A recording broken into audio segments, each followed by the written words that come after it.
नमस्कार दोस्तों, कैसे हो आप सब लोग। उम्मीद है आप लोग बहुत अच्छे होंगे।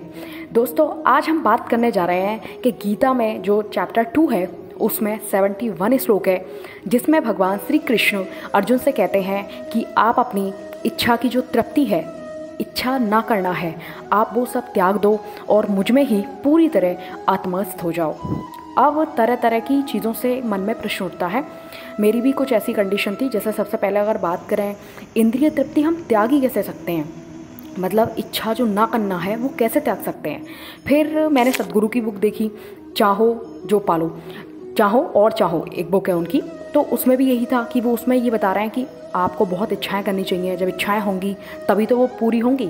और उम्मीद है कि आपका स्टेटमेंट भी यही होगा। जब हम सोचेंगे कि एक घर लेना है, गाड़ी लेनी है, तभी तो आप कर पाएंगे उस चीज़ को। एक तरह से टारगेट मान के हम लोग पूरा करते हैं ना, ठीक है। फिर न्यूरो साइंस की अगर हम बात करें तो वो कहता है कि अगर आप न्यूरॉन्स को इस तरह की कमांड नहीं देते हो तो चीज़ें होंगी कैसे आखिरकार, है ना। यानी कि ब्रेन तो फिर एक्टिव ही नहीं रहेगा।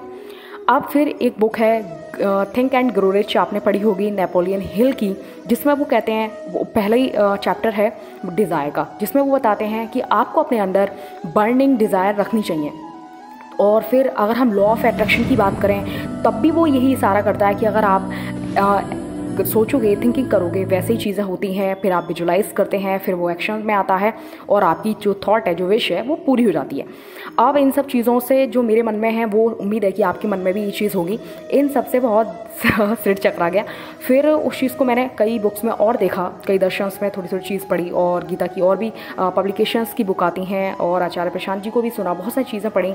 उसके बाद मुझे बिल्कुल समझ में आया, जो मैं आपके साथ शेयर करना चाहती हूँ, कि भगवान जो इच्छा की बात कर रहे हैं वो यहाँ पे ये कह रहे हैं कि देखो, इच्छा का क्या मतलब है।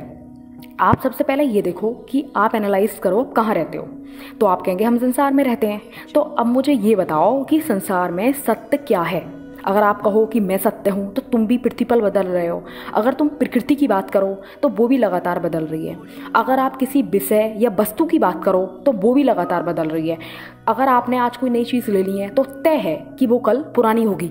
तो आप मुझे खुद सोच के बताओ कि ऐसी कौन सी चीज़ है जो लगातार नहीं बदल रही। यानी कि एक तरह से यहाँ पे जितनी भी चीज़ें हैं, जो कि मटेरियलिस्टिक वर्ल्ड है, वो लगातार चेंज हो रहा है, इसका मतलब। और आप दूसरी तरफ ये कहते हो कि जो सत्य है, जो ट्रुथ है, वो अडिग है, मतलब कि वो चेंज नहीं होता है। तो जब यहाँ पर सब कुछ चीज़ झूठ है, यानी कि हमें कोई आवरण उठाने की नीड नहीं है, सब कुछ झूठ है, सब पे झूठ का पर्दा पड़ा हुआ है।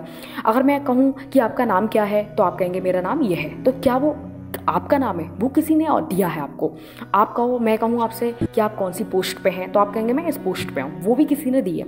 अगर संपत्ति की बात करें, आप कमाते हैं, वो भी कोई और ही दे रहा है। तो जब हर चीज़ आपके पास बाहर से ही आई है तो फिर यहाँ सत्य क्या है।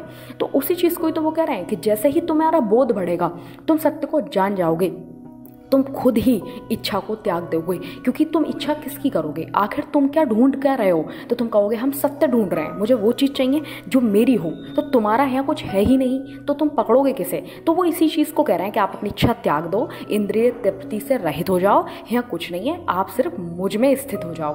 अर्जुन, ये चीज़ है। तो उम्मीद है कि अब आप समझ गए होंगे कि अच्छा, यहाँ तो सारा झूठ ही है। और जब आप में बोध होगा, जब आप में ज्ञान होगा, तो उम्मीद है इंसान उस चीज़ को छोड़ ही देता है। जैसे ही आपको पता चला कि मैं जो चीज़ खाती हूँ उसमें बहुत सारी बैक्टीरिया वायरस हैं, आपको ज्ञान हो गया, आप तुरंत छोड़ दोगे। लेकिन जैसे आपको पता नहीं था, जब तक हो सकता है बहुत टेस्ट लेके आप खाते हो। तो यही सब चीज़ें हैं कि जैसे जैसे बोध बढ़ता है, और आप जानते हो कि भगवत गीता को हम सिर्फ या तो सरसरी नज़र से पढ़ते हैं या अपने काम लायक पढ़ते हैं, लेकिन क्या कभी आपने इतनी डेप्थ में जाना है जितना कि आप किसी एंट्रेंस एग्जाम की तैयारी करते हो।